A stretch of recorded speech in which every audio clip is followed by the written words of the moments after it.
to, Pak. Atau Pak, ibuku pelit lho karo ayahku. Kak ana to, Pak, melas lho, Pak. Katanya tadi seminggu 50. Yang pelit ibu apa ayah? Ayah. Oh, ayah ora melok ndek duit. Hah? Wedit lho. Lah dek men kae ibuku bar tuku emas oleh. Lah aku tuku jajan 10.000 lho. Ora usah boros. Ngono. Masya Allah. Kayak jenenge sapa ayah? Jenenge sapa ayah? Rusman Aji Mahfud. Oh, Rusman. Aja ngono Pak Rusman, ngesake iki bocah pintere kaya ngene kok ibuke wae lek tumbas emas oleh. Mosok anake tumbas jajane ra oleh. Tambahi lagi. Tambahi 20 mau enggak? Nah, ini tambahi 20. Wes. Loh, 300 karek kurang 30 engko njaluk Pak Rusman kae. Salam dulu sayang, salam dulu. Assalamualaikum warahmatullahi wabarakatuh. Waalaikumsalam warahmatullahi wabarakatuh. Adik namanya siapa? Miftahu Alfiyatur Rahmah. Panggilannya? Alfi. Alfi. Alamat rumahnya mana? Ngiloilo. Hah? Ngiloilo. Ilo-ilo? Sana loh, Bah. Gunung. Mana? Gunung, Bah. Sawah gitu kok. Gunung. Hah? Kalau malam nggak kelihatan. Oh, gunung sana. Terus ke rumah Mbak E. Oh, omahe sampean berarti nang dhuwuring gunung. Nggih. Ya ini sampean sampai sini tadi gelundung dari gunung berarti. Enggak. Lah katanya omahe gunung. Pakai motor. Oh, pakai motor. Nggih. Alfi kok ngacung duluan, kok angkat tangan duluan, pengen apa? Pengen sarung. Pengen Sama pengen resort. apa? Sama pengen resort. Sama pengen apa? Resort sama doa Abah. Oh, pengen ridho.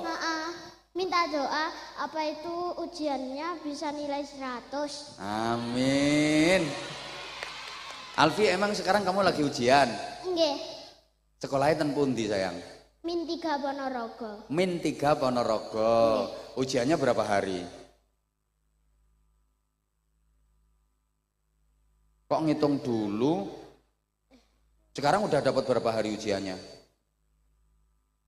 5. Udah 5 hari, ya wis tak doain nilainya bagus. Tapi harus belajar. Nggih. Kelas berapa Alfi? Kelas 3. Kelas 3. Nggih. Alfi kesini sama siapa? Ayah. Ibu juga ikut? Mboten. Ten pundi ibu? Kerja. Loh, ibu kerja ten pundi? Taiwan. Oh, ibu kerja ten Taiwan. Alfi sama ayah. Nggih. Alfi punya kakak enggak? Mboten. Adik? Mboten. Ya mboten, wong ibumu tidak di rumah kok. Ya nanti ibumu ketemu sama Abah. Abah insya Allah nanti tanggal 28 mau ngaji di Taichung di Taiwan. Jadi akhir bulan ini nanti Abah ke Taiwan. Dari Taiwan langsung sambung ke Hong Kong. Dari Hong Kong Jakarta terus Bali. Terus pokoknya bolang. Ibumu namanya siapa? Namanya ibumu siapa? Ibumu yang di Taiwan itu loh namanya siapa? Namanya sinten? Siapa? Okriyanti. Okriyanti.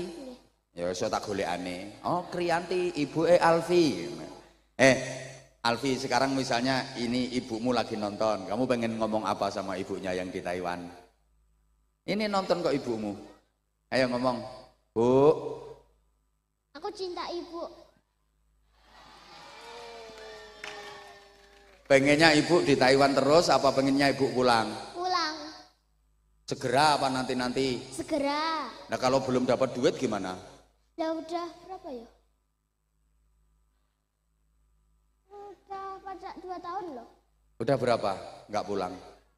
2 tahun sampai. 2 tahun nggak pulang ya? Enggak. Ya udah nggak apa-apa. Alfi cita-citanya pengen jadi apa nanti? Hafidzah. Hafidhah? Tepuk tangan, tepuk tangan. Alfi, sekarang udah mulai menghafal belum? Belum. Belum. Tapi ngaji Qur'annya sudah sampai juz berapa? Juz 11. Juz 11? Bener? Nggih. Kamu baru kelas 3 loh, masa ngajinya udah sampai juz 11? Tapi masih drill jilid juz 1. Enggak apa-apa, coba sekarang dibaca. Contoh saja, surat pendek, ayo coba. Terserah kamu mau baca surat apa. A'udzu billahi minasyaitonir rajim. Bismillahirrahmanirrahim. Mic-nya agak didekatkan, mic-nya. Wal fajr walayalin ashar. Kamu nggak usah lihat gambarnya kamu di situ. Terus wasyafa'i wal watr wal laili idza yasr hal fi dzalika qasamul lidzi hijr alam tara kaifa fa'ala rabbuka bi'ad irama dzatil imad. Dah cukup, keren, tepuk tangan, seneng aku. Alfi, kamu tadi memang pengen dipanggil sama Abah? Enggak, dari lama. Udah dari lama? Enggak, Kenapa kau pengen dipanggil sama Abah? enggak apa-apa. Kok nggak apa-apa? Emang Alfi suka ya sama Abah? Iya, fans. Buktinya apa kalau Alfi fans sama Abah? Apa buktinya? Subscribe Subscribe. channelnya. Channel YouTube-nya udah di subscribe. Apa namanya channel Anza YouTube-nya Channel. apa? Anza Channel. Anza Channel. Makasih ya. Berarti kamu termasuk subscribernya aku. Lama? Udah lama. Subscribe-nya udah lama. Udahlah. Udah nggak apa-apa. Kamu tadi angkat tangan itu sebenarnya kamu mau tampil apa? Kan anak-anak yang dipanggil sama Abah itu mau diperlihatkan satu prestasinya, dua dicari potensinya, biar jadi contoh untuk anak-anak yang lain. Kayak ini tadi kamu baca Qur'annya bagus, baca Qur'annya fasih, seneng Abah. Terus kamu tadi rencananya mau tampil apa? Pidato sama sholawatan. Kamu bisa sholawatan? Bisa. Coba sedikit, ngajinya tadi sudah kartil, sekarang sholawatan. Ayo coba. Alfi, kalau pegang mic gini, di depannya gini, jangan di bawah sini, kalau di bawah kurang. Gitu, ayo. Mugharam qalbi bi hubbika mugharam ya Mustafa al mukarram ya Rasulullah. Udah langsung jamalak. Jamalat ma fisni masafit mislu ain asar fuadi widadi badrit tujah yasin. Ya cukup, baru kelas 3 loh ini. Sekarang pidato, bahasa Jawa apa bahasa Indonesia? Bahasa Indonesia. Bahasa Indonesia, ayo. Salam dulu. Hah? Salam dulu. Ya iyalah, salam dulu kalau mau pidato. Hadapnya ke sana, biar lihat jamaah. Assalamualaikum warahmatullahi wabarakatuh. Waalaikumsalam warahmatullahi wabarakatuh. Yang terhormat Kiai Anwar Zahid atau Aba Anza serta para jamaah yang berbahagia. Pada kesempatan ini saya akan menyampaikan pidato yang berjudul Adab kepada kedua orang tua. Cocok. Kenapa saya memilih judul ini? Karena saya sangat mencintai kedua orang tua dan saya sangat prihatin melihat situasi dan kondisi zaman sekarang yang begitu memprihatinkan. Padahal orang tuamu di Taiwan. Banyak anak-anak disuruh malah menyuruh, diperintah malah membantah. Contohnya anaknya sekarang pakai jilbab warna hitam. Ya apa enggak? Kalau disuruh malah merentah. Ya apa enggak? Ayo lanjut sayang, lanjut. Pekerjaannya hanya ruhut, citampul, cuma ngerumpi-ngerumpi, makan-makan, dan kumpul-kumpul. Betul apa betul? Betul. Apa singkatannya tadi? Ngerumpi-ngerumpi, makan-makan sama kumpul-kumpul, apa singkatannya? Pekerjaannya hanya apa? Ruhut, citampul, cuma ngerumpi-ngerumpi, makan-makan, dan kumpul-kumpul. Betul apa betul? Pekerjaannya ruhut si tompul katanya. Ngerumpi makan kumpul-kumpul. Ayo lanjut sayang, lanjut. Jangan ya dek ya.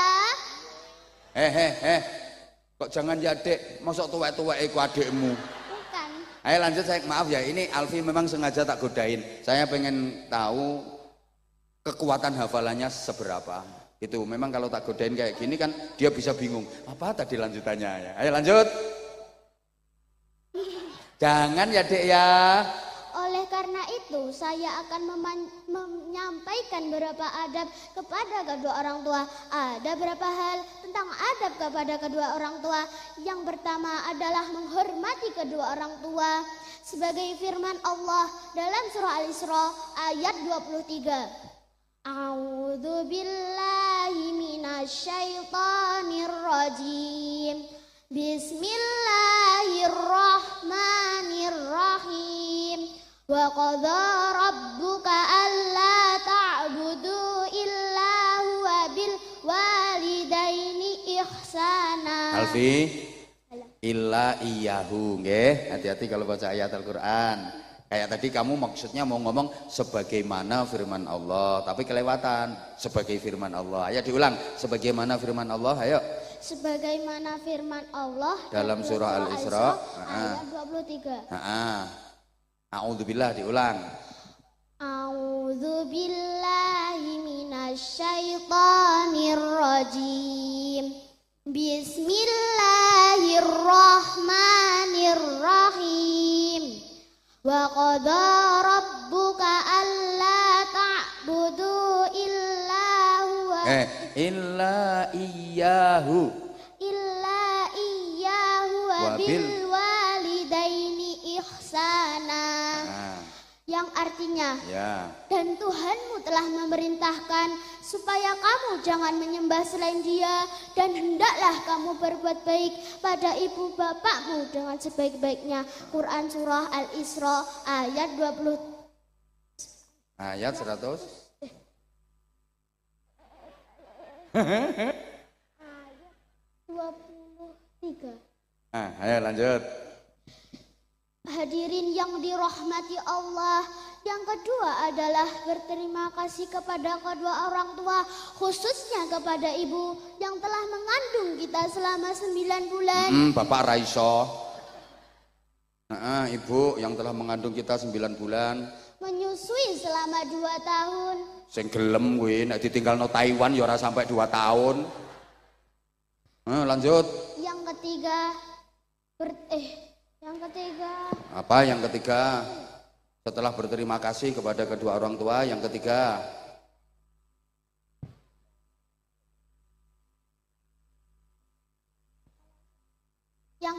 kalau kita mau menjadi anak yang salih-salihah, maka kita harus selalu berbakti kepada kedua orang tua. Karena Rasulullah SAW bersabda, ad-du'a asyiratul mu'minin. Doa itu pedangnya orang-orang mukmin. Ya, cukup sekian, ditutup. Cukup sekian yang dapat saya sampaikan. Ada pantonya apa enggak?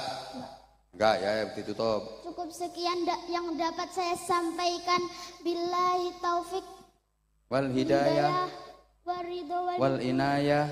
Wassalamualaikum warahmatullahi wabarakatuh. Waalaikumsalam warahmatullahi wabarakatuh. Tepuk tangan. Wah, ini mentalnya udah bagus, hafalannya lumayan bagus. Terus belajar ya nak ya? Nggih. Belajar terus. Kamu mau hadiah sarung? Mau. Sarungnya cap apa? Mangga. Kamu kok tahu sarung cap mangga, tahunya dari mana? Sering nonton. Oh, sering nonton. Ini tak kasih yang spesial yang ada fotonya Abah Anza series. Ya, buat Alfi. Lihat itu ada fotonya Abah enggak? Baliknya. Nah, comel. Maksudnya cowok melas. Itu batik keren, bagus, bisa dipakai cowok, bisa dipakai cewek. Ayo kamu promo sarung mangga, bisa enggak? Ayo. Sarung mangga, ayo. Sarung mangga, sarungnya Abah Anja. Kalau enggak pakai sarung mangga, enggak bahaya ta?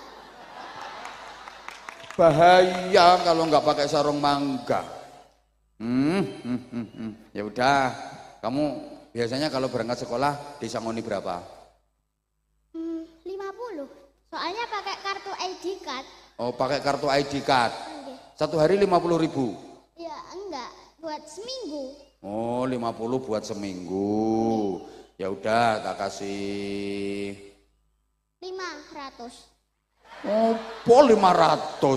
Lo katanya tadi bagus. Hah? Apa? Tadi katanya bagus. Yo, aku ngelem kamu.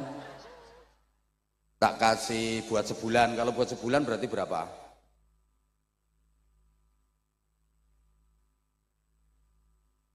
200 toh. Atau Bah, ibuku pelit loh karo ayahku. Karena toh Bah, melas loh Bah. Katanya tadi seminggu 50. Kalau dah aku kalau entek gak dikein dah lho Bah. Pelit loh. sing sapa ibuke? Ayahe. Wah, ayah kok pelit. Ayah lo dikirimi terus sama ibumu. Yang pelit ibu apa ayah? Gak jadi. Yang pelit ibu apa ayah? Ayah. Oh, ayah ora melok ndek duit. Hah? Wedit lho. Lah dek men kae ibuku bar tuku emas oleh. Lah aku tuku jajan 10.000 lah. Ora usah boros.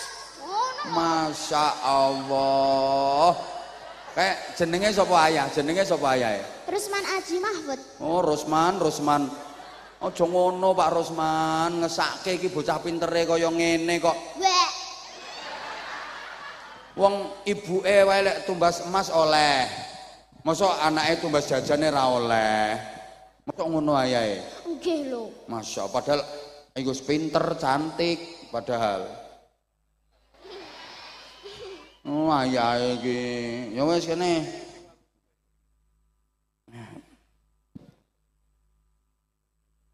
Seratus. Ala apa? Hah? Tiga toh Bah, please toh Bah. Ayahku ibuku wedit lho Bah.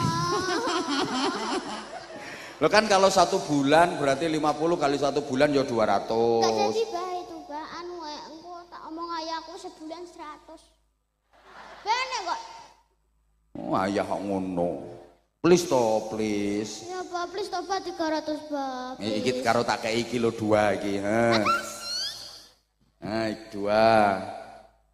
Karo 200. Nah, makasih. Rezeki nomplok. Rezeki anak soleh. Anak solihah. Nah, niku. Ayo setengah-tengah 250 ya. Ya. Meski pertengahan iki jenenge. 250. Makasih, semoga rezekinya lancar. Amin. Panjang umur. Amin. Tambahi lagi. Tambahi 20 mau enggak? Mau. Nih tambahi 20. Wes. Loh 300 karek kurang 30 engko njaluk Pak Rusman kae. Coba pelit kowe. Pelit. Pak Rusman, anak pintere gini, anak cantiknya gini, apa tak ambil anak aku? Kamu mau enggak jadi anakku? Alfi. Bener? Seneng mana jadi anaknya Pak Rusman sama anaknya Abah? Dua-dua nih. Makanya nanti mondok di tempatnya Abah ya? Iya Abah. Berarti jadi anaknya Pak Rusman sama anaknya Abah. Keren kamu. Suka aku sama kamu. Belajar terus ya sayang ya? Oke. Tepuk tangan untuk Alfi. Nah, saya dengan berat hati saya nggak bisa karena ini udah. Assalamualaikum warahmatullahi wabarakatuh. Waalaikumsalam warahmatullahi wabarakatuh. Makasih Alfi, pinter banget. Para jamaah yang saya sayangi, saya hormati rahimakumullah.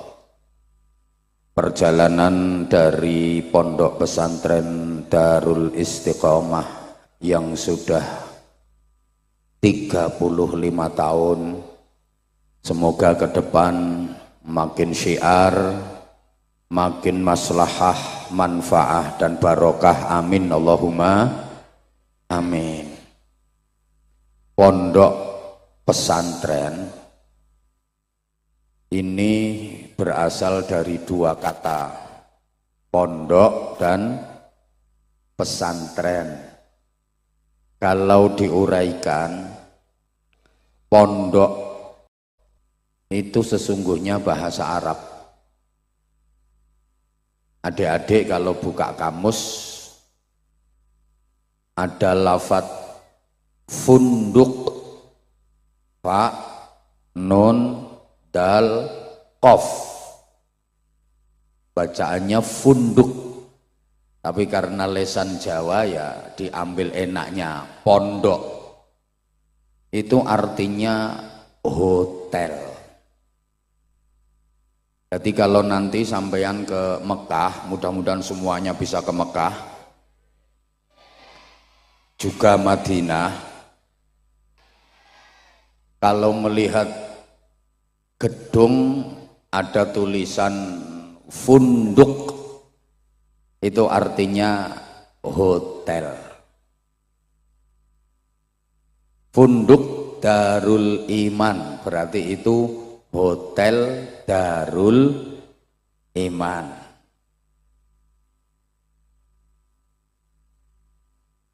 Funduk Darut Taqwa, berarti niku artinya hotel Darut Taqwa. Tapi karena orang Indonesia itu sukanya ke Arab-Araban, jadi ada tulisan alif, ya, sin, kaf, ro, ya, mim. Sama orang kita itu dibaca alif, ya, sin, karim. Padahal yang benar bacaannya es krim. Jadi saya ulang, pondok itu bahasa Arab artinya apa? Mbok gak nyaut tok. Artinya hotel. Jadi kalau pondok pesantren NU berarti itu hotel bintang 9. Kan simbolnya NU bintang 9. Kalau pondok pesantren Muhammadiyah berarti hotel matahari. Pesantren itu ada yang mengatakan berasal dari bahasa India kuno, santra, artinya manusia yang dianggap suci, nggak punya dosa dalam kepercayaan India kuno, yang berhak menafsirkan kitab sucinya. Jadi orang India kuno itu punya kitab suci yang hanya boleh ditafsirkan oleh kelompok santra. Kitab suci orang India kuno itu Red Veda, Atharva Veda, dan Sama Veda. Ini sama tak apusi orang ngerti. Itu hanya boleh ditafsirkan oleh kelompok santra, orang-orang yang dianggap suci, nggak punya dosa. Nah, kalau di Indonesia mayoritas penduduknya beragama Islam, punya kitab suci Al-Quran, itu yang bisa menafsirkan ya kelompok santra. Kalau di Indonesia menjadi santri. Allahumma sholli ala Muhammad. Kalau diurut sejarahnya, mulai zaman Nabiullah Ibrahim alaihi salam, Allah mengutus seorang nabi dari bangsa Arab Selatan, namanya Nabi Hud alaihi salam, diberi kaum yang bernama kaum Ad. Wa ila adin akhahum Huda. Dan kepada kaum Ad Allah mengutus saudara mereka yaitu Nabi Hud alaihi salam. Nah, karena kaum Ad ini nakal-nakal, maka nasibnya dibinasakan oleh Allah. Gagal di Arab Selatan. Kemudian Allah ngutus nabi dari bangsa Arab Utara, namanya Nabi Shalih alaihi salam, diberi kaum yang disebut dengan kaum Samud. Wa ila Samuda akhahum Shalihah. Dan kepada kaum Samud Allah mengutus saudara mereka Nabi Soleh. Kaum Samud ini juga nakal-nakal, nasibnya ya dihancurkan oleh Allah. Di Arab Utara juga gagal. Arab Selatan gagal, Arab Utara gagal.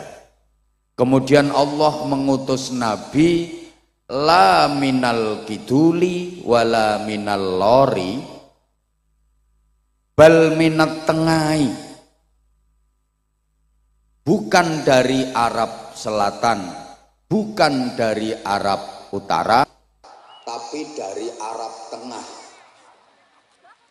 Dipilihkan dari suku yang terkenal paling fasih lesannya, paling gagah tubuhnya, paling ganteng wajahnya.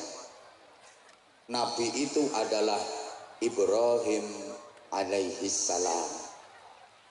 Dan diingat Bapak Ibu para jamaah, semua nabi-nabi setelah Ibrahim alaihissalam itu adalah dzurriyyahnya, keturunannya Nabi Ibrahim. Makanya Nabi Ibrahim dijuluki Abul Anbiya, bapaknya para nabi. Jadi semua nabi sesudah Nabi Ibrahim itu keturunannya Nabi Ibrahim. Nabi Ibrahim itu fasih lesannya, gagah tubuhnya, ganteng wajahnya. Dan semua keturunan dari Nabi Ibrahim yang jadi nabi itu ganteng semua. Ma arsalallahu nabiyyan illa wa hasanal wajhi. Allah tidak mengutus seorang nabi pun kecuali berwajah ganteng. Semua nabi itu ganteng-ganteng semua. Nah, sekarang kalau al ulama warasatul anbiya, para ulama itu pewarisnya para nabi, sampeyan diteni. Kiai-kiai niku rata-rata ganteng-ganteng. Kalaupun tidak ganteng, lek wis dadi kiai, pasti ada aura tersendiri. Silahkan dilihat rai saya. Insya Allah lama-lama belenek. Lah umpama ora ganteng pripun? Nggih mboten napa-napa, wong niku mboten dadi syarat kok. Innallaha la yanzuru ila suwarikum wala ila ajsadikum wala ila hasabikum walakin yanzuru ila qulubikum wa niyatikum. Allah tidak menilai wajahmu, bodimu, nasab keturunanmu, tapi yang dinilai Allah adalah hatimu, niatmu, iman dan takwamu. Nah, ini dalile kiai sing orang ganteng kaya sing ceramah iki. Allahumma sholli ala Muhammad. Udah, saya lanjut. Tolong adik-adik jangan rame ya, biar ngajinya bisa tertib sayang. Nabi Ibrahim punya putra dari istri yang bernama Siti Hajar. Putra tersebut bernama Ismail alaihissalam. Oleh Allah diberi pusaka namanya Masjidil Haram. Nabi Ibrahim punya putra lagi dari istri yang bernama Siti Sarah. Putra tersebut bernama Ishak alaihissalam. Oleh Allah diberi pusaka Masjidil Aqsa. Makanya Isra-nya Rasulullah itu napak tilas pusaka Nabi Ismail dan pusaka Nabi Ishak. Isra-nya Rasulullah kan minal masjidil harami ilal masjidil aqsa. Sampai sini paham? Dari Nabi Ismail ini melahirkan keturunan bangsa Arab. Jadi negara-negara Timur Tengah itu banyak keturunan Nabi Ismail.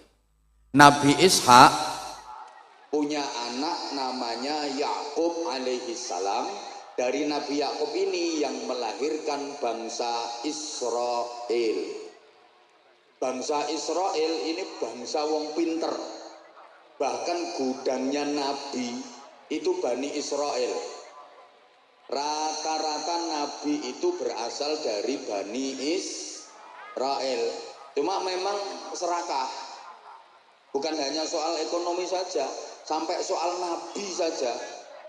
Mereka itu nggak mau menerima nabi yang bukan keturunan Bani Israel. Maka sampai sekarang pun mereka tidak mau mengakui Rasulullah Muhammad SAW karena Nabi Muhammad bukan keturunan Bani Israel, tapi Nabi Muhammad berasal dari keturunan Nabi Ismail. Jadi bangsa Israel itu begitu.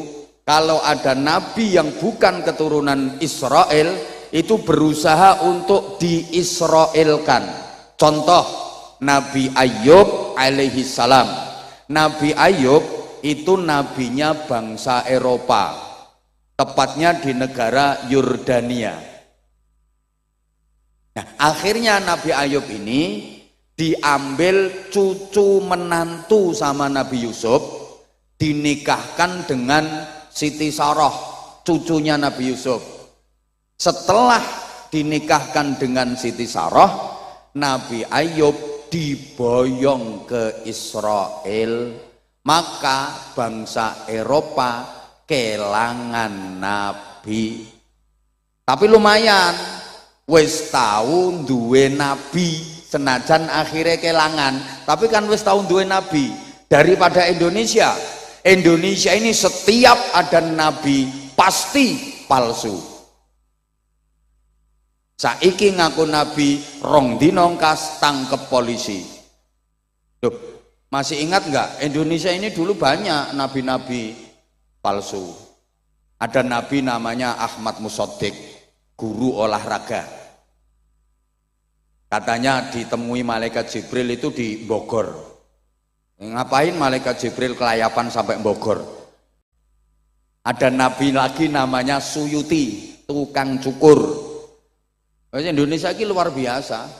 Di Malang ada nabi namanya Yusman Roy, itu yang mengajarkan sholat boleh diterjemah. Jadi kalau takbiratul ihram bukan Allahu Akbar tapi Allah Maha Besar. Nah, kena wong Betawi ya Allah gede banget. Kena wong Ponorogo Allah gede neram. Ini Bojonegoro ya Gusti Allah gawedi. Ini wong Madura Allah Maha Raja tak iya. Di Jombang juga pernah ada nabi namanya Jari. Pokoknya Indonesia ini Masya Allah, setiap ada nabi mesti palsu. Allahumma sholli ala Muhammad. Ini adik-adiknya kok masih rame ya? Kalau adik-adik aja rame nggak pantas, apalagi yang kawak-kawak. Ya, di pengajian kok misalnya maaf-maaf ngobrol sendiri sama temennya atau main HP, itu rasa-rasanya kok kurang pantas. Apalagi di panggung. Kalau di panggung izin Kiai, tepuk tangan nggak apa-apa.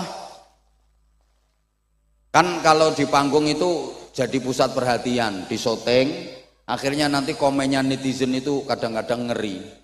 Itu di panggung kok main HP sendiri. Meskipun nggak mendengarkan, mending ngelamun saja daripada main HP, malah nanti dinilai negatif. Bukan karena kita pengen dinilai manusia, enggak, tapi yuk ngurusui majelis pengajian. Betul? Allahumma sholli ala Muhammad. Oke, sekarang saya lanjut. Runutan dari masjid. Tadi Nabi Ismail diberi Masjidil Haram, Nabi Ishak diberi Masjidil Aqsa. Ringkes biar nggak kepanjangan karena saya mau pindah. Sampai kepada Nabi kita Muhammad Shallallahu Alaihi Wasallam. Rasulullah hijrah dari Mekah ke Madinah, sampai perbatasan beliau membangun masjid yang kemudian masjid itu dikenal dengan nama Masjid Quba. Itu adalah masjid yang pertama kali dibangun dalam sejarah Islam. Mudah-mudahan seluruh jamaah yang ikhlas mengikuti majelis mulia malam hari ini bisa ziarah ke Masjid Quba. Salat 2 rakaat di Masjid Quba itu pahalanya sama dengan ibadah umroh. Nah kalau 4 rakaat pahalanya kayak umroh 2 kali. Di mana letaknya? Ya masuk wilayah Madinah. Mudah-mudahan seluruh jamaah ini diizinkan Allah untuk menjalankan ibadah umroh dan berziarah ke makam Rasulullah Shallallahu Alaihi Wasallam. Jadi realistis saja saya kalau mendoakan mudah-mudahan bisa umroh. Untuk mendoakan haji rasa-rasanya berat, bukan karena duit. Syarat haji yang paling berat sekarang itu as-sabru bil antri. Karena antriannya udah 30 tahun. Ini coba disederhanakan oleh Kementerian Haji dan Umroh menjadi rata semua seluruh Indonesia, antriannya 26 tahun. Itu pun sudah sangat lama. Kalau penjenengan sekarang umur 60 tahun baru daftar, nanti berangkatnya umur 87 tahun. Tekan pora umurmu. Nah, nek umroh kan masuk akal. Allahumma sholli ala Muhammad. Nah, Masjid Quba itu masjid yang menjadi kebiasaan Rasulullah untuk bermalam minggu. Jadi Rasulullah itu punya kebiasaan malam mingguan.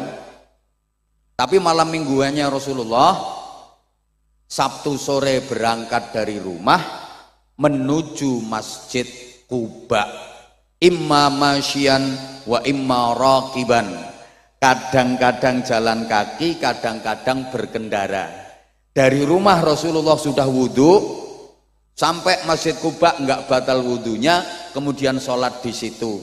Dan Nabi bersabda, siapa yang berwudhu dari rumah, bersuci dari rumah, kemudian menuju ke Masjid Quba melaksanakan sholat 2 rakaat, maka dapat pahala seperti umroh. Kenapa Rasulullah setiap Sabtu sore menuju Masjid Quba? Beliau tabarrukan dengan turunnya ayat la masjidun ussisa 'alat taqwa. Maka manusia itu nilainya dari takwanya, bukan dari pangkat jabatan kedudukannya, bukan dari kekayaan dan harta bendanya, bukan dari kepandaian dan kepintarannya. Maaf. Maka yang diberi titipan ilmu, kepandaian, kepintaran, jangan pernah disombongkan, karena nilai manusia bukan dari situ. Toh ilmu itu juga milik Allah, hanya titipan. Kalau Allah pengen mencabut ilmu, gampang, diuntir saraf otake sidik wae, cetik, langsung lolak-lolak. Digawe pikun nyelontek ilmune, betul? Ya Allah. Sekarang aja koyok pinter-pinter, semua pertanyaan bisa jawab, gak ono yang balik. Ora usah sombong, turu lho wis ora kena dijak takoni. Betul? Demikian pula yang diberi titipan berupa harta, kekayaan, duit akeh, jangan pernah disombongkan. Nilai manusia bukan dari itu. Allah kalau pengen mencabut harta, kekayaan gampang. Sekarang kaya, diwalik grembyang, jatuh kismin. Kismin ki sak ngisore miskin. Nelongso. Ya kalau tadinya miskin jadi kaya, paling-paling kaget. Nah kalau tadinya kaya jadi miskin, stres. Gini apa nggih? Ya Allah, ini didengerin apa enggak ya? Pangkat, jabatan, kedudukan juga titipan Allah, ndak usah disombong-sombongkan. Allah menilai manusia bukan dari di dunia ini kamu pangkatnya apa, jabatannya apa, ndak. Pangkat jabatan ada habisnya kok, pensiun entek, kadang-kadang belum pensiun ada, belum purna aja udah selesai pangkatnya, betul? Nah, kadang ada dititipi pangkatnya sombongin, nek melakukan degek-degek, kesenggol siti nesu-nesu, jangan macam-macam saudara sama saya. Saudara nggak tahu siapa saya, loh lali jenenge dewe. Padahal pangkatnya opo, wakil RT. Jadi manusia itu yang dinilai takwanya maaf. Nek sapi, kayak nilainya teko dagingnya. Semakin akeh dagingnya, semakin gede, semakin lemu, semakin larang. Sing lemu langsung mereng-mereng lungguhe. Kuwi nek sapi. Tapi apakah semua binatang nilainya dari dagingnya, dari lemunya, dari gedenya? Ndak. Nyatane ono kok manuk cilik ungkil-ungkil nilainya harganya lebih mahal daripada sapi sing gede. Nggih napa mboten? Karena manuk, ene wong ngomong manuk kok diguyu to. Nilainya dari suara. Kalau manuk nilainya dari suara, kalau sapi nilainya dari daging, dari lemunya. Lah kalau manusia nilainya dari apa? Lemunya. Ya kono saingan karo sapi. Dari takwanya. Allahumma sholli ala Muhammad.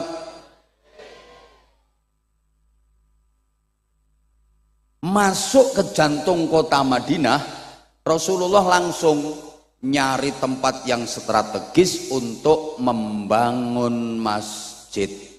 Yang masjid itu sekarang kita kenal dengan nama Masjid Nabawi di Madinatil Munawwarah. Bapak Ibu para jamaah, setelah selesai membangun masjid, Rasulullah menentukan tempat yang istimewa dengan sabdanya, ma baina baiti wa mimbari raudhatun min riyadil jannah. Tempat antara rumahku sampai dengan mimbarku adalah taman di antara taman-taman surga. Tempat itu sekarang dikenal dengan nama Raudhah, yang menjadi tujuan nomor satu.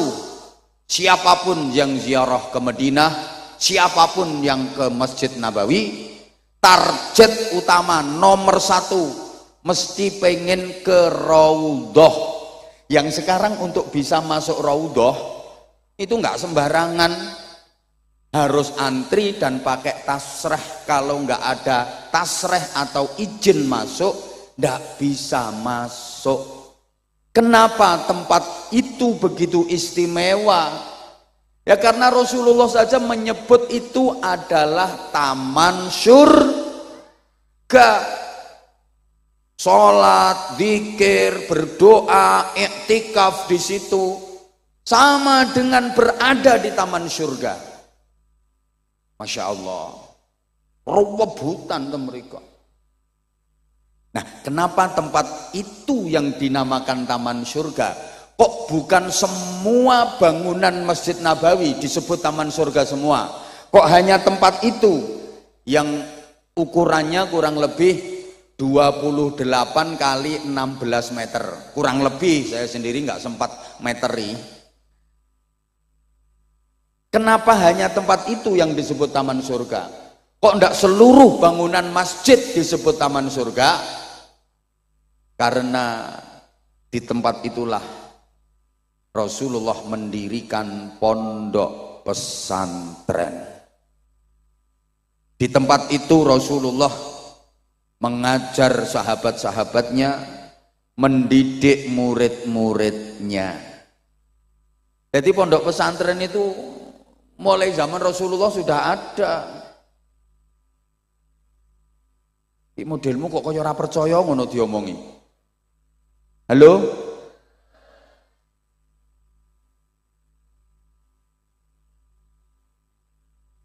Pondok pesantrennya Rasulullah itu namanya Raudhatun min Riyadil Jannah, taman surga. Maka semua pondok pesantren yang ada di dunia ini besok akan diangkat oleh Allah menjadi bagian dari taman surga, termasuk Darul Istiqomah.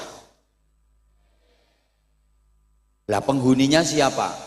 Ya semua yang berkaitan dengan pondok pesantren, yang ngajar, yang belajar.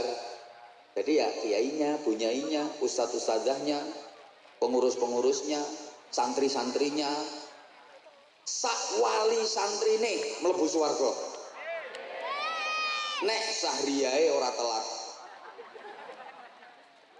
Dan semua orang yang ikut membantu dan mendukung perjuangan pondok pesantren minimal seneng karo pondok pesantren. Soalnya ngapunten kadang-kadang ana wong iki nanggone lingkungane iki ana pondok pesantren wis ora melu nyumbang, ora ndukung, ora ndongakne, malah ngrusui. Wonten napa mboten? Ora usah kaget. Sandinge sumur, sandinge jeding, sumur jeding untuk bersih-bersih. Sandinge kuwi mesti ana peceren, ora usah kaget. Halo? Perjuangannya Kanjeng Nabi yo dirusui Abu Jahal, Abu Lahab. Mboten usah kaget. Sama nek berjuang terus wonten penghalang, ana aral, ana rintangan, wis niku gandengane. Allahumma sholli ala Muhammad. Nah, Bapak Ibu para jamaah rahimakumullah, santrine Kanjeng Nabi niku nggih kathah saking tebih-tebih.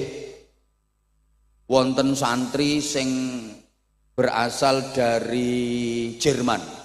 namanya Suhaib Ar-Rumi. Coba itu, niki wong Eropa dari Romawi Jerman datang ke Madinah, mondok ten gene Kanjeng Nabi. Wonten saking Asia Barat, Persia, namanya Salman Al-Farisi. Mondok ning gone Kanjeng Nabi, bahkan wonten saking Afrika, Bilal bin Rabah. Mulane pondok pesantren serius, pondok pesantren sepuh tingali. Santrine rak saking tebih-tebih. Mangke pondok pesantren iku nek wis tenanan, santrinya dari jauh-jauh. Sampeyan titeni to pondok-pondok pesantren sing wis serius tenanan-tenanan niku, santrine teko adoh-adoh.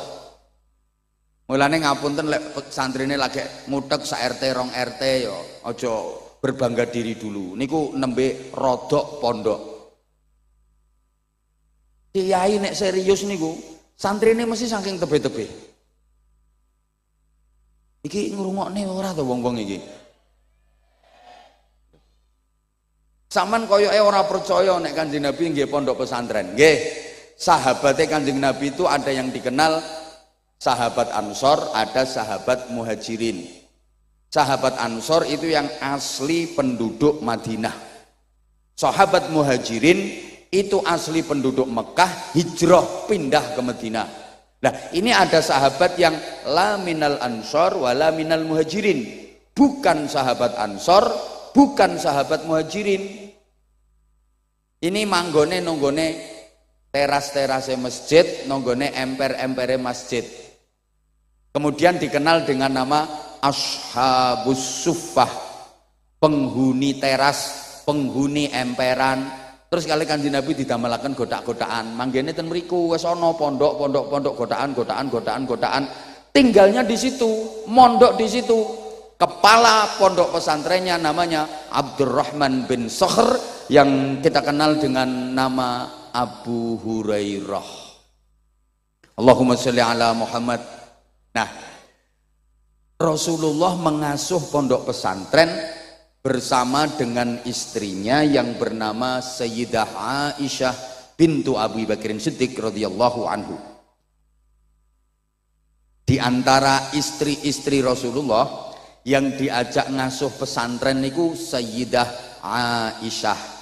Makanya Kanjeng Nabi dawuh, sepeninggal Sayyidah Khadijah wafat, Kanjeng Nabi dawuh, inna ahabban nisa ilayya Aisyah wa inna ahabbar rijal ilayya abuha. Wanita yang paling aku cintai di dunia ini adalah Aisyah. Sedang laki-laki yang paling aku cintai di dunia ini adalah ayahnya Aisyah, Abu Bakar Siddiq. Kenapa istri Rasulullah yang paling dicintai Sayyidah Aisyah? Apa karena beliau cantik? Ternyata bukan. Bukan karena beliau cantik. Memang Sayyidah Aisyah itu cantiknya luar biasa. Sampai Rasulullah manggilnya itu mesra banget. Ya Humaira, wahai yang cantik putih kemerah-merahan. Kalau di sini kayak mana ya Aisyah itu ya? Cantiknya ya. Izin dan ini ya kesempatan saya ya pas gini tok ini dan. Kayak penceng ya ngacung. Masa Aisyah ngono enggak? Saya ada, ini tambah lemu ini. Nggak ada. Saking cantiknya. Tapi bukan karena itu Rasulullah paling mencintainya. Kenapa? Ya karena Sayyidah Aisyah yang diajak ngasuh pesantren karena keilmuan.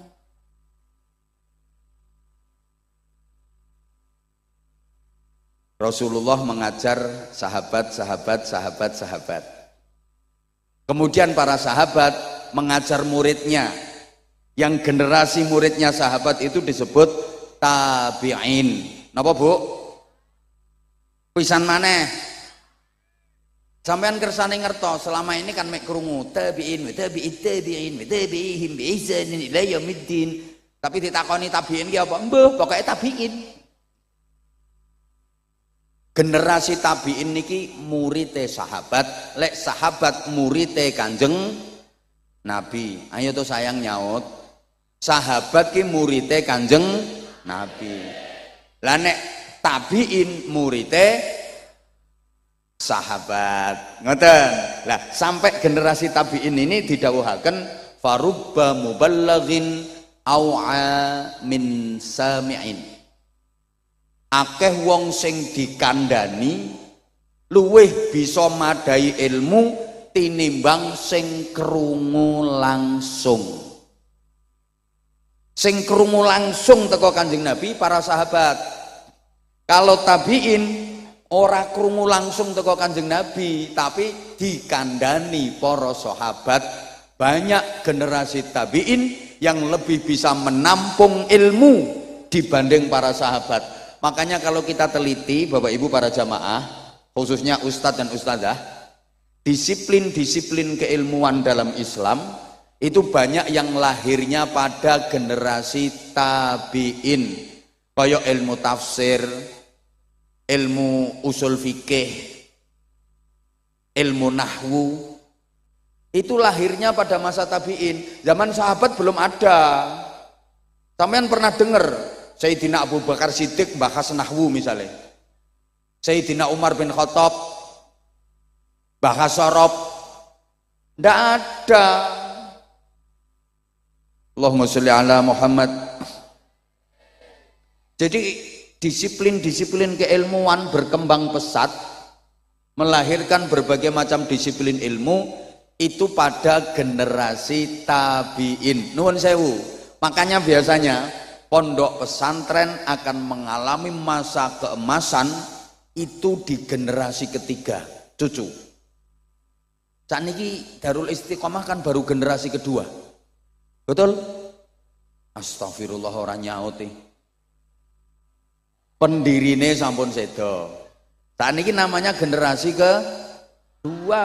Belum masa keemasan Istiqomah, Darul Istiqomah. Harus tetap optimis. Biasanya nanti puncaknya pada generasi ketiga. Putra-putrane beliau-beliau. Nek beliau-beliau ki sek dereng niki wong sek kaya ngene modele. Ijen Kiai.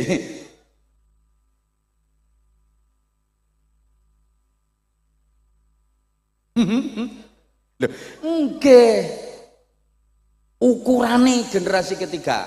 Tapi yang ngono, kalau generasi ketiga ini kok tidak mampu mengembangkan dan tidak dikaderisasi dan regenerasi dengan baik, mengalami masa kehancuran. Nggih, nyuwun sewu radi ngatos-atos para pimpinan dari pondok pesantren. Jadi pertaruhannya nanti pada generasi ketiga. Bahkan banyak yang terjadi perpecahan di pondok-pondok pesantren itu juga pada generasi ketiga. Masa ning ngene pondok pesantren ana perpecahan? Piye? Kadung rukun ya ora kaya rukune pondok pesantren. Kadung pecohan ya ora kaya pecohane pondok pesantren.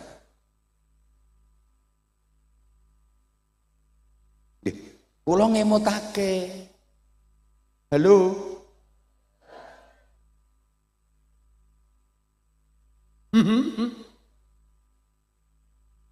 Lenggih niki pun kathah kejadian pada generasi ketiga pondok pesantren mengalami masa kejayaan, mengalami masa keemasan. Tapi juga banyak pada generasi ketiga itu pondok pesantren mengalami masa kehancuran. Artinya kehancuran itu ya entek santrine, hanya tinggal nama. Loh, saya tidak memeden-medeni, enggak. Tapi bagaimana para sahabat mendidik murid-muridnya tabi'in menjadi generasi-generasi hebat, sehingga ini bisa dijadikan ukuran. Seorang guru disebut sukses kalau bisa mempunyai murid yang kapasitas dan reputasinya melebihi gurunya. Allahumma sholli ala Muhammad. Saya ulang, kiai disebut sukses kalau mempunyai santri yang reputasinya bisa melebihi kiainya. Itu baru sukses. Sama halnya orang tua disebut sukses dan berhasil kalau mempunyai anak yang reputasi dan prestasinya melebihi orang tuanya. Izin, saya bisa dan berani mengatakan, ini Pak Kapolsek ya, bapaknya Pak Kapolsek itu orang sukses karena bisa mendidik dan membimbing putranya, mengantarkan putranya sampai menjadi Kapolsek. Izin Pak Kapolsek, bapaknya profesinya bapak? Bapaknya petani, perangkat desa, petani, tukang dakwah, tukang idak-idak sawah. Izin, tapi bisa mengantarkan putranya menjadi perwira, menjadi Kapolsek. Berarti ini yang hebat bapaknya, bukan Kapolseknya. Izin, rasa dikeploki wong sing hebat bapaknya. Nah Pak Kapolsek ini berhasil apa enggak, sukses apa enggak, lihat nanti putra beliau. Nah kalau putra beliau bisa jadi Kapolres, sukses ini Pak Kapolsek. Lah nek bapake Kapolsek kok putrane Hansip, gagal berarti Kapolsek. Izin dan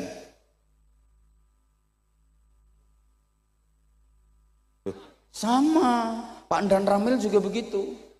Yang hebat itu bukan Dan Ramilnya, ayah beliau.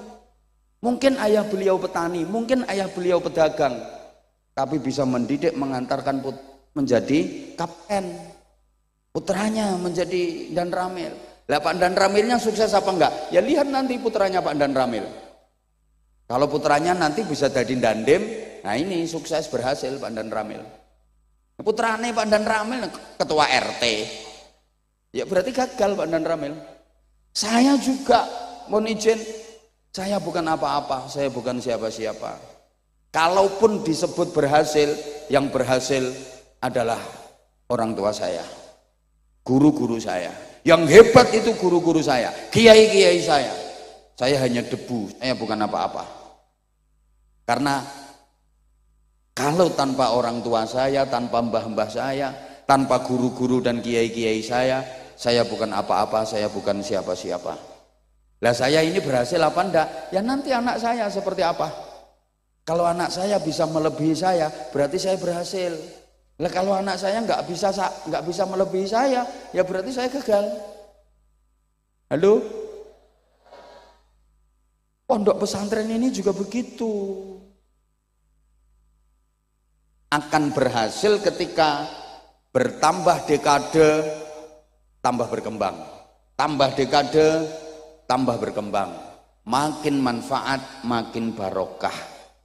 Bukan hanya dari segi kuantitas, santrinya tambah banyak, santrinya tambah banyak, itu juga belum bisa dijadikan ukuran. Tapi yang terpenting justru adalah kualitas. Serius iki bahasane iki. Halo. Wes selesai. Ringkes.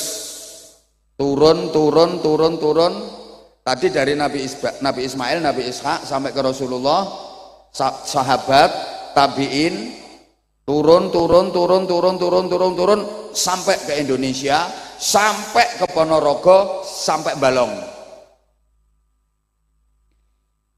Masuk ke Indonesia ini dibawa oleh para aulia, para ulama sekitar abad ke-14 pasca runtuhnya kerajaan Majapahit. Jadi Bapak Ibu para jamaah, dibanding negara-negara lain di dunia ini, Islam masuk ke Indonesia itu agak telat, abad ke-14. Ini secara pergerakan ya, kalau secara individu di abad ke-12 sudah ada, tapi secara pergerakan baru pada abad ke-14. Padahal Islam sudah merambah ke wilayah lain di dunia ini di akhir abad ke-6 dan di awal-awal abad ke-7. Islam sudah masuk Spanyol. Ngertos Spanyol nggih? Kidule Siman. Bergeten aku. Abad ke-7 Islam sudah masuk Spanyol, dibawa oleh Torik bin Ziyad. Makanya adik-adik santri kalau ngaji Nahwu Alfiyah Ibnu Malik, itu karangannya ulama asli Spanyol, namanya Syekh Muhammad Jamaluddin bin Abdullah bin Malik Al-Jayyani Al-Andalusi. Jadi yang ngarang Alfiah Ibnu Malik itu orang Spanyol, bukan orang Balong. Hui, Islam sudah sukses membangun peradaban di sana.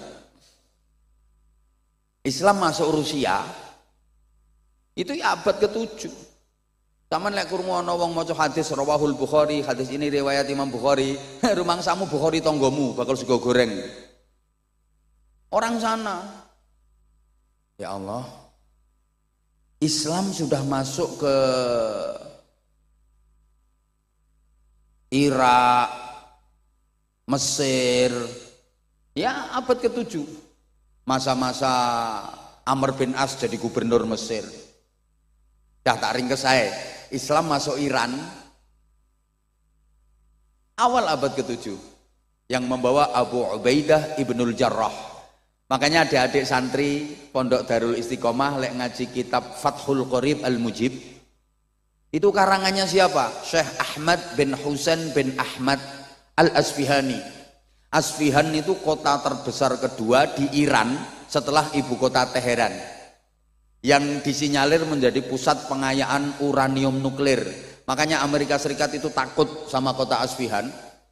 Infonya, satelit pengawas keamanan Amerika Serikat selalu dihadapkan ke Asfihan karena di situ menjadi pengayaan uranium nuklir.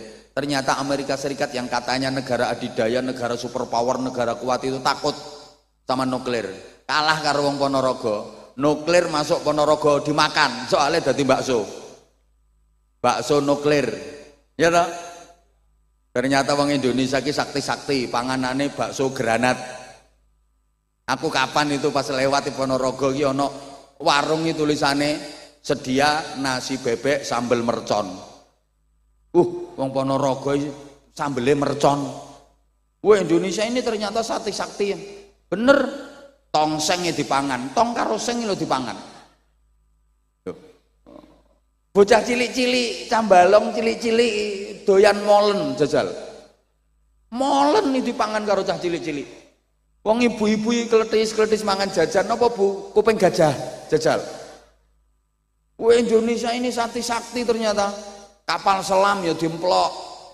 Gulane ae pasir, batu. Mulane lek Amerika kae jarene wis tekan bulan. Alah paling ning kono trimo ngencepno gendera. 6 bulan pamer-pamerno. Wong balong nek blonjo ino matahari.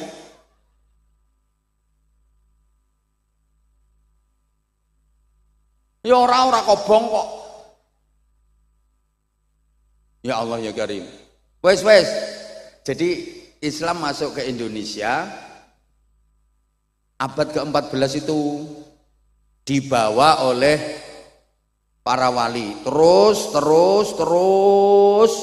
sampai masa penjajahan.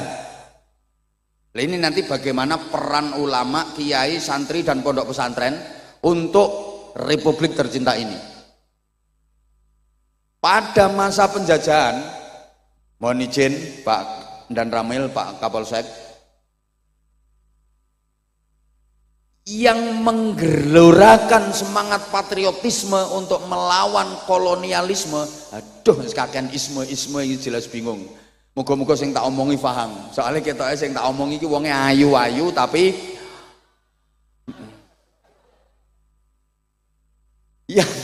yang menggelorakan semangat perlawanan melawan penjajah itu ternyata ya para kiai, para ulama. Loh kenapa kok para kiai, para ulama? Bukan tentara, bukan polisi. Ijen, waktu itu tentara belum lahir, apalagi polisi belum blas. Ijen dan memang iya kok, belum lahir. Masyarakat itu kalau ada urusan apapun larinya ke kiai. Dulu, halo,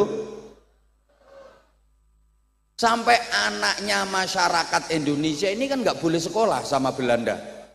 Dan nanti kalau anaknya orang Indonesia ini sekolah, pinter-pinter, wah bahaya, bisa melakukan perlawanan kepada penjajah. Nggak boleh sekolah.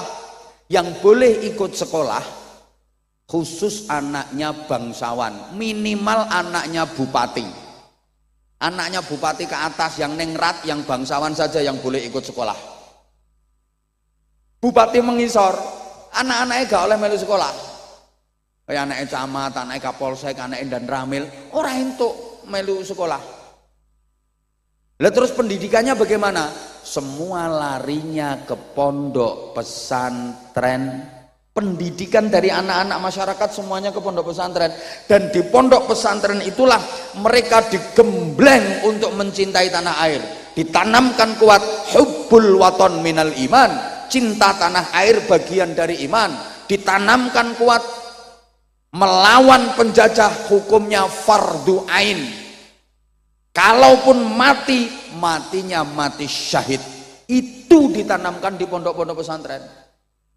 Mulane masyarakat niku nek karo kiai manut. Jadi problematika keumatan itu bisa diselesaikan pada tingkat kiai. Zaman biyen ngoten. Masyarakat itu urusan apa wae marane rak ten ngene kiai. Nggih napa nggih?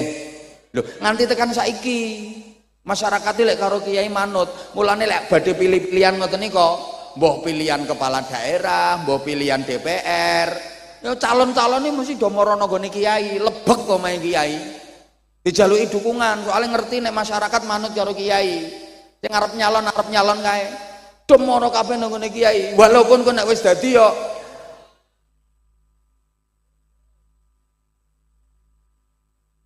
masyarakat ngoten kok. Anak nakal ya mara kiai. Yai nyuwun berkah, anak kula nakal yai. Nyuwun berkah. Kene didongani karo kiai. Alhamdulillah waras nakale. No. Yai bojo kula meteng tuwa pun 11 wulan kok dereng lahir-lahir to yai.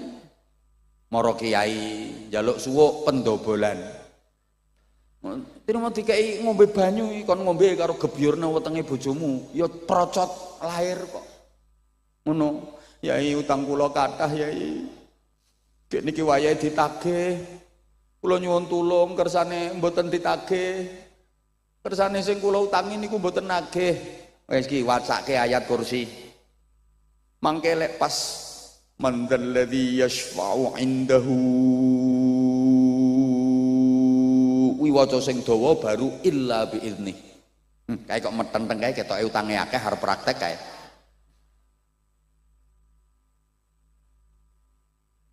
Ngono, ya ora ditagih tenan kok. Utang kula kathah yai nyuwun dongane kersane cepet lunas. Gampang. Wacake ayat kursi ping 10.000 tanpa ambekan. Lunas sak wong-wonge. Ono apa mawon wong biyen niku mara kiai kok. Yai bojo kula niki kok cerewet ram. Esuk ngomel lawan ngomel, sore ngomel, kula nyuwun donga sing kena nggo mbungkem cangkeme wong wedok yai. Gampang kae wacake summum bukmun umyum fahum la yarjiun. Ya diparingi padahal kiai ini nembe berarti celatu bojone. Malah ana donga Jawa nek iki jan ampuh tenan iki. Penting iki kanggo bapak-bapak sing bojone cerewet. Kene pengen waras cerewete entenono bojomu turu. Yang paling ampuh disuwuk pas turune mangap. Nek wis kira-kira tanek gek turune mangap kae, kaman lungguh sandinge wacake sebut jenenge bojomu. Pomo kok bojomu ki jenenge Sumiati. Bismillahirrahmanirrahim. Cilika cilikem. Bumi mengo. Cangkeme Sumiati mingkem. La ilaha illallah Muhammadur Rasulullah. Kayak sebul ke cangkeme kae. Beres. Ibu-ibu sing rumangsa cerewet siap-siap. Engko bengi kathek lambemu isis. Disuwuk sampean berarti. Mulane gek nang pasang jebakan ae sampean. Krasa lambemu isis berarti disuwuk, Bu. Wong wedok cerdas ya pasang jebakan kok. Wis pokoke pura-pura turu padahal asline isih melek. Wis krasane arep disuwuk. Ya sing lanang ngintip terus, wis turu apa urung, wis turu apa urung. Akhire sing wedok pura-pura. Sing lanang mlebu kamar mlakune jinjit kae. Kaya pendekar kungfu kae. Sing wedok karo merem kuwi ndang mrene yo ndang. Ndang mrene yo arep nyuwuk to. Bareng dijenggileng karo sing lanang. Yes, tanek iki. Sing wedok kudu guyu diempet. Sing lanang leh mantep kae. Auzubillah. Bismillah. Cilikep. Bumi mengo. Bareng arep disuwuk kae sing wedok melek. Wek.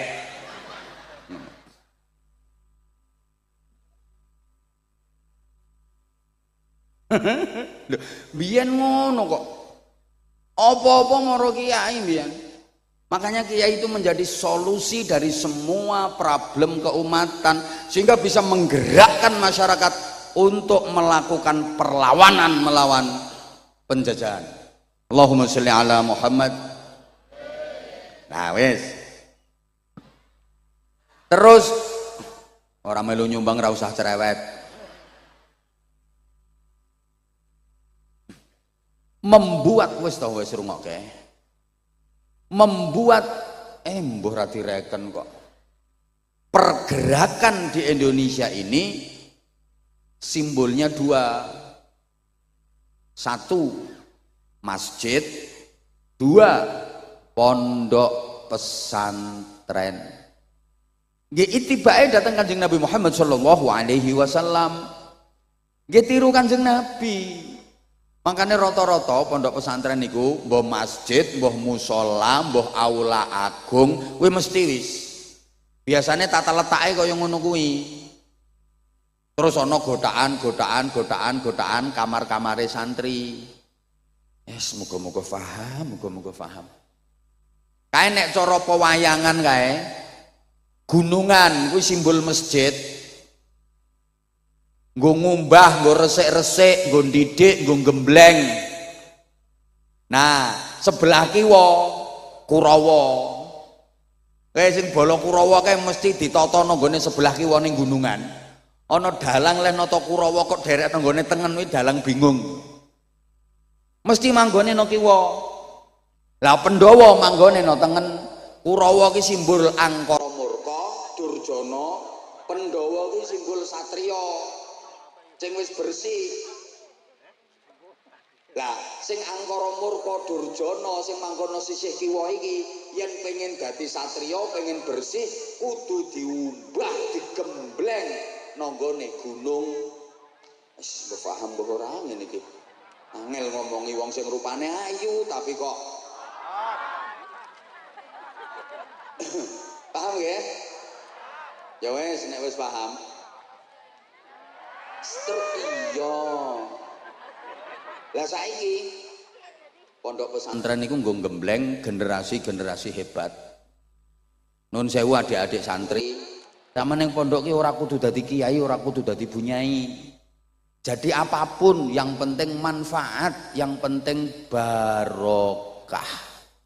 Mergo pondok niku nggone barokah.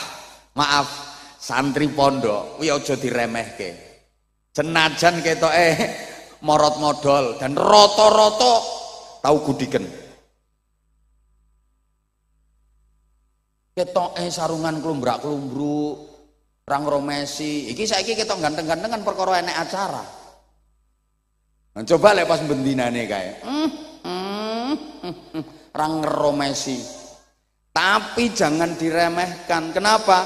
Soale ilmune santri niku sanate nyambung ngantos Kanjeng Nabi. Ilmune santri no pondok niku tetesan ilmune Kanjeng Nabi. Aja diremehke. Duh ki waktune sayange ora cukup iki. Lah saiki sing disebut ulama ki sing piye? Soale pondok ki nggon gemblengane. Ada beberapa kriteria, di antaranya satu, rijalul ummah. Bareng.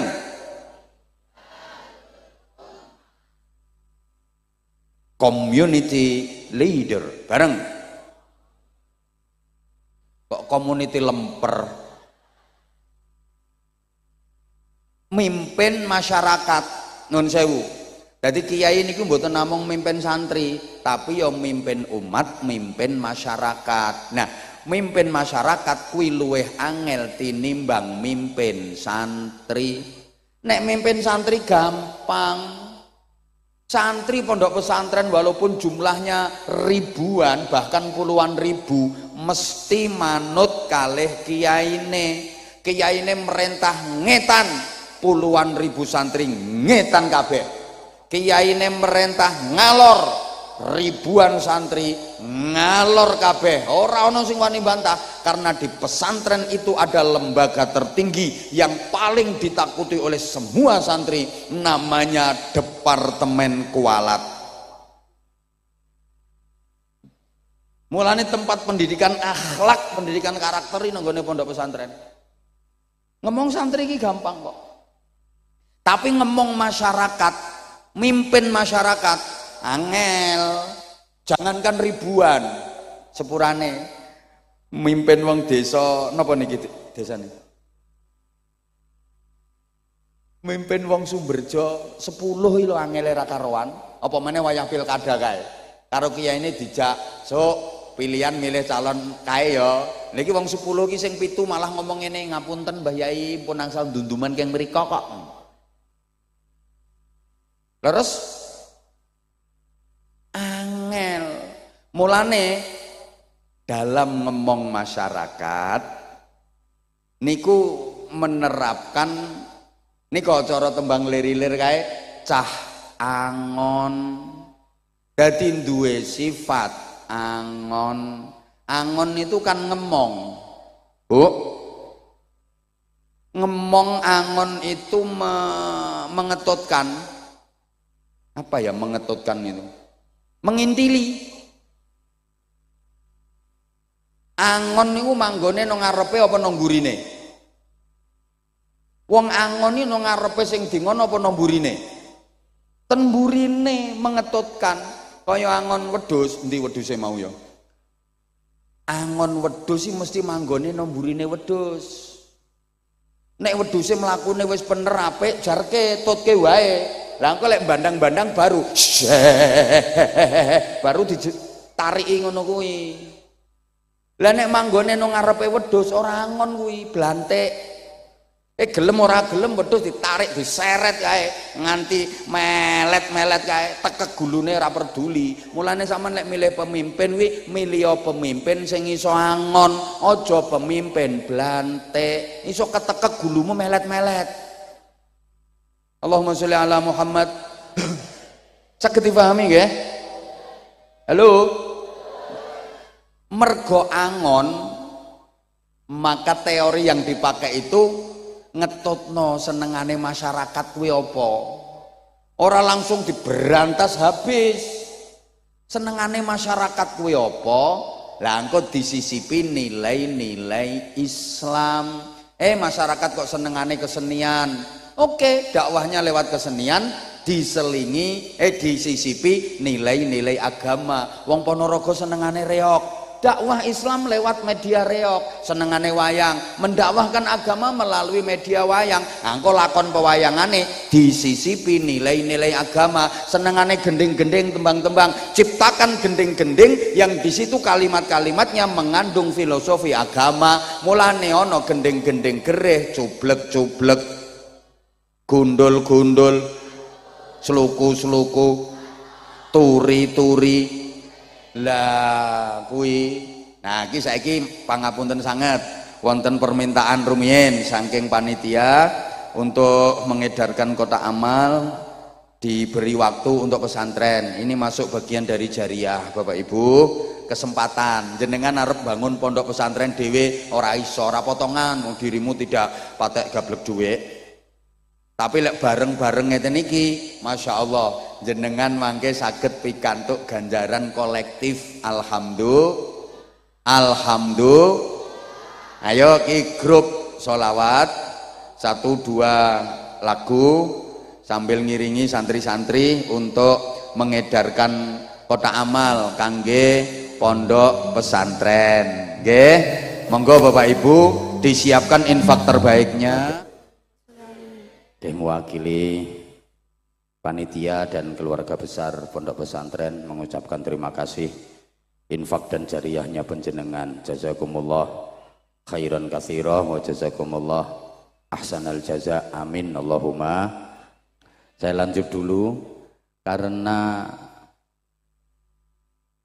community leader, emotional quotient, alah ngomong apa iki. Makanya berhasil kalau penjenengan jeli gaya penyebaran Islam yang dilakukan oleh para wali jauh lebih sukses dibanding dengan penjajah. Penjajah di Indonesia ini kan bukan hanya menjajah ekonomi, tapi juga menjajah akidah. Mereka juga menyebarkan agama, tapi agama yang ditawarkan oleh penjajah tidak laku. Yang sukses besar adalah Islam yang diperjuangkan oleh para aulia dan para ulama. Soalnya gayane ngetutke kuwi. Kadang-kadang leh mulangi niku sederhana. Nun sewu cobi. Kanjeng Sunan Derajat iki ndhawuhi masyarakat, mosok kok arep kalah karo kodhok. Wong kodhok iki nek diparingi nikmat kae padha ngaji kok. Napa nggih to Kanjeng Sunan? Lho rungokke to lek rampung diparingi nikmat rupa banyu udan kae, kodhok-kodhok do ngaji kae. Dirungokke lah kok tenan. La in syakartum la azidannakum wala in kafar. Nah, kodhoke ngalah rene. Inna adzabil syadid kae. Kowe sing rapati iso ngaji ya mung maca qul huwallahu ahad, qul huwallahu ahad, qul huwallahu ahad, qul huwaile.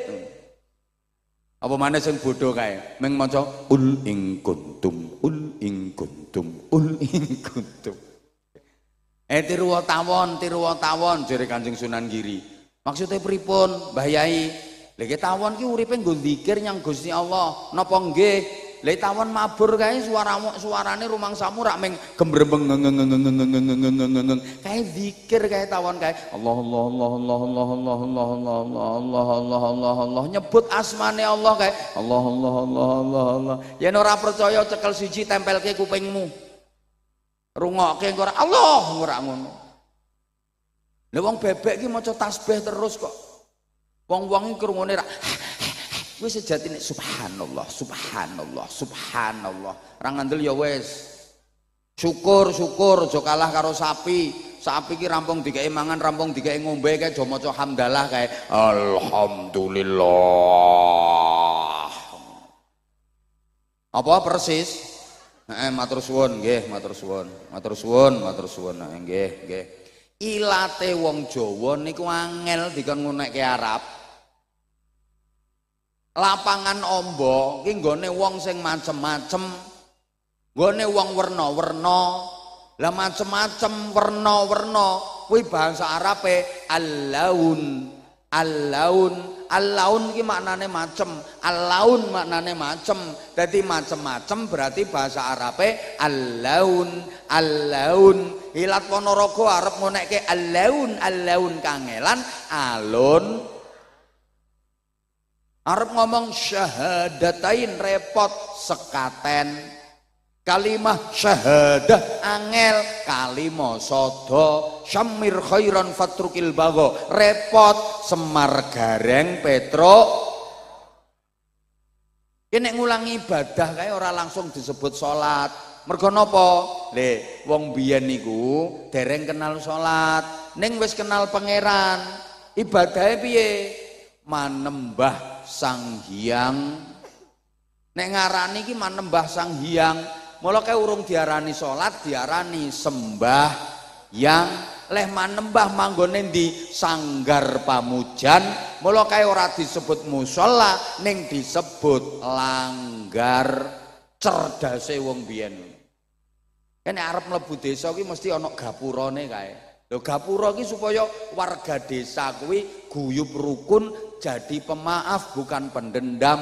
Wong gapura ki asline bahasa Arab ghafura, pemaaf. Nah ilate sampean arep ngomong ghafura, metode angel gapura. Understand? Wis paham karepmu ora paham karepmu. Nomor loro ditirokke. Rijaluddin bareng. Spiritual leader bareng. Kok isine serwal melungker gitu ya. Jadi harus mempunyai daya spirit, kekuatan spirit. Nuwun sewu Kiai Nahuri, Kiai Zainal Arifin, Kiai Muhammad Ghufron, nuwun sewu. Panjenengan yen nerusake amanah saking muassis pendiri, neruske pondok, neruske mulang, niku gampang. Neruske dari segi keilmuan niku gampang. Sing angel itu bagaimana mewarisi istiqomahnya, mewarisi perjuangannya, mewarisi kesabarannya, mewarisi zuhudnya, mewarisi wirainya, mewarisi ikhlasnya. Itu sing angel. Kalau hanya mewarisi keilmuan, transfers of knowledge gampang. Saiki pengen pinter gampang kok. Gampang, orang angel mau saiki pengen pinter.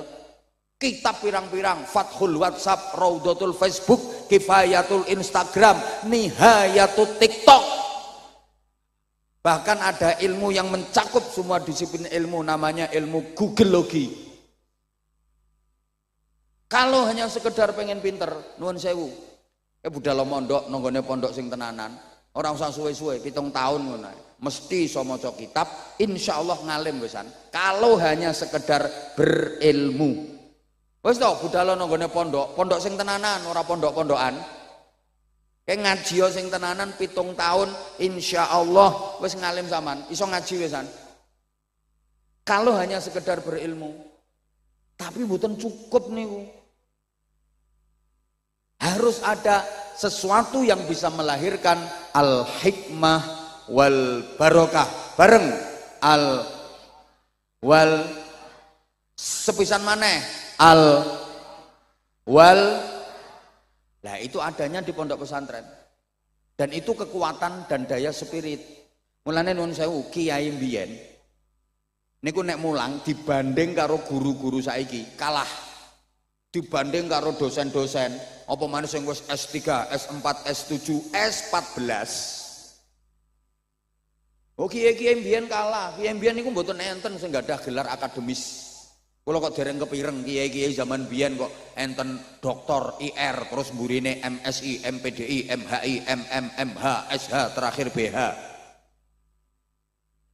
Ora ono. Gayane mulang itu kadang mboten penak dibanding karo ustaz-ustaz saiki kalah.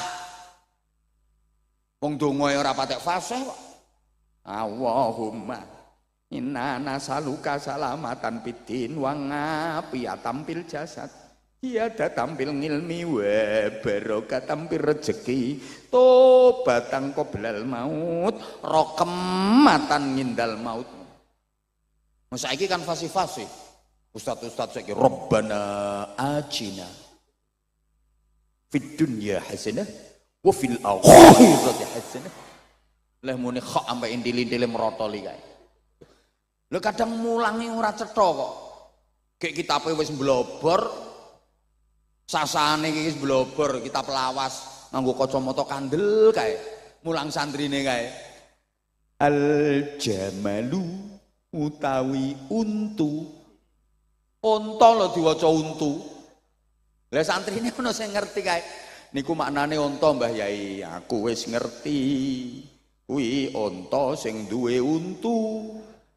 Kuwi basa Arabe jamal. Nek rande untu kuwi nakoh ya. Kiai iki mau kalah. Wal jaradu lan lawang. Walang iki diwaca lawang. Dari santrine, walang Mbah Yai. Lah iya, walang sing mlebu teko lawang. Wal hayatu lan alu. Ula Mbah Yai. Lah iya ula gedene sak alu. Nek cilik kuwi cacing ya Le. Wal ghanamu lan kembang. Kambing Mbah Yai, kambinge mangan kembang. Nah, tapi ngono nyatane santrine kok hebat-hebat ayo. Ayo. Bahkan tokoh-tokoh besar negeri ini mayoritas adalah alumni pondok pesantren. Para pendiri republik ini mayoritas adalah orang-orang yang pendidikan karakternya ta'limul muta'allim, bidayatul hidayah, sulamut taufik. Halo? Coba para pahlawan nasional, pejuang-pejuang republik ini, banyak lulusan pondok pesantren, banyak kiainya. Kiai Mojo, kiai tenan niku, ngalim niku. Bolone Pangeran Diponegoro. Ya Pangeran Diponegoro niku ngalim, namine asline kan Abdul Hamid, apal Quran, menguasai qiraah sab'ah. Lho sakniki peninggalane isih ana Fathul Qorib, Fathul Muin. Kiai niku. Halo? Ono Kiai Tengku Umar, ono Kiai Sultan Hasanuddin, kata. Lah kayak sampean lali po, resolusi jihad. Indonesia ini wis diproklamasikan merdeka, tapi mau direbut kembali sama sekutu kayak. Kedaulatannya mau direbut kembali. Ini sudah merdeka apa ora? Sopo sing gerakno kae? Resolusi jihadnya Hadratus Syekh Mbah Hasyim Asy'ari sing menggerakkan para kiai, para santri, warga masyarakat sekitar. Sampai pimpinane tentara sekutu sing jenenge Brigadir Jenderal Malabi kae, sing manteni santri kae. Dudu tentara, dudu polisi, ijen Pak Kapolsek Pak Dan Ramil, tentara polisi urung enek kok. Sing mateni santri, aku ngerti dhewe pas nonton filmnya kuwi. Film yo fakta sejarah kok. Ngono lho. Waduh waktune rek. Mulane di awal-awal kemerdekaan kae pas sapa jenenge Bapak Pendidikan Nasional Ki Hajar Dewantara sowan Presiden Soekarno. Disuwuni saran, apa saran Bapak untuk generasi bangsa ke depan? Pesene, wahai Paduka yang mulia Presiden Republik Indonesia, jangan menomorduakan pondok pesantren, jangan menganaktirikan pondok pesantren, apalagi sampai meninggalkan pondok-pondok pesantren. Karena cikal bakal berdirinya negeri ini adalah kiai, santri, dan pondok-pondok pesantren.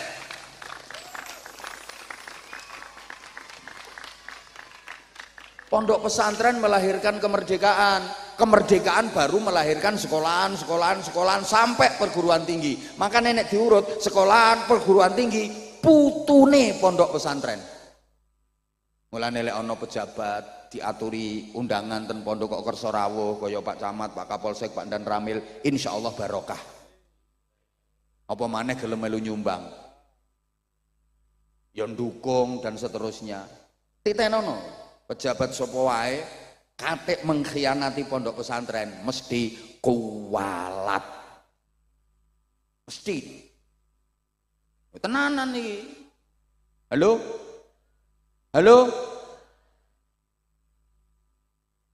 jadi ternyata pendidikan asli Indonesia yang sampai sekarang masih lestari ya pondok-pondok pesantren. Maka mudah-mudahan keberadaan Darul Istiqomah ini benar-benar bisa sesuai dengan namanya, istiqomah ila yaumil qiyamah, terus makin syiar, makin berkembang, mampu melahirkan generasi-generasi yang sholihin, sholihat, yang manfaat untuk masyarakat, manfaat pula untuk negara kesatuan Republik Indonesia yang kita cintai bersama. Jadi mohon maaf, sebenarnya tadi saya pengen 3 atau 4, tapi ya karena panitia tadi udah tak kasih tahu, panitianya udah dikasih tahu, tolong kalau bisa diupayakan apa jam 8 udah naik. Ternyata jam 8 baru mulai, ini setengah 9 baru dinaikkan. Ini aja saya udah melanggar. Biasanya saya jam 10 tit maksimal harus sudah selesai. Ini aja saya udah melanggar yang kedua. Oke, mohon maaf pada seluruh panitia, terima kasih para pejabat, terima kasih pula para kiai, matur suwun seluruh pengurus pesantren dan seluruh jamaah. Mudah-mudahan semuanya maslahah, manfaat dan barokah. Al-Fatihah. A'udzubillahi